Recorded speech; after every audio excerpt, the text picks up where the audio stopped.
speak. Bonnie?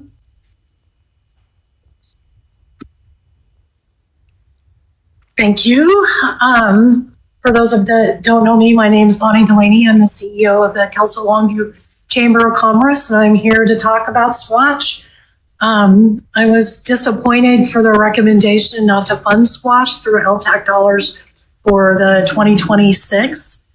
So I thought no better place to come than here to plead my case. So here I am. I went back and listened to your council meeting from the beginning of last month where the recommendation was made not to fund sQuatch. And I think I've outlined the majority of the concerns, which I picked up from that conversation as the wages listed in the budget, the 2023 application request for funds showed sQuatch Fest as profitable, the benefits to Kelso since it happens in Longview, what the county is contributing, and support of the local residents based on affordability.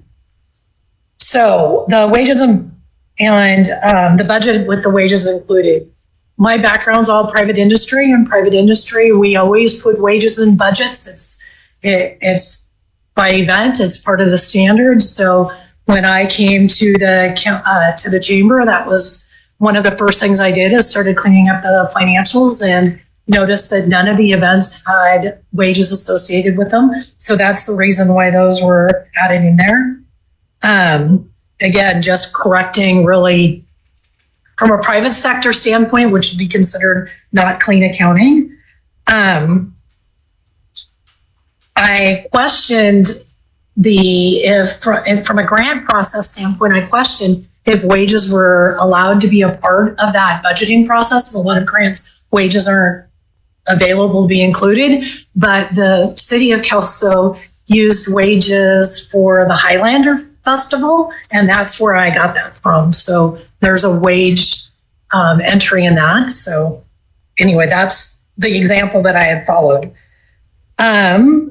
If you remove the wages, so let's just say the wages weren't allowed, the chamber is estimating a revenue of $29,000 for that event after all expenses. Now, $29,000, if we eliminate LTAC funds, which total requested amount is $25,000, 10 from Kelso, 5 from Longview, and 10 from the county, the chamber is going to make a couple $1,000s, and then we're going to start really questioning hard on if it's feasible for us to continue to do the event.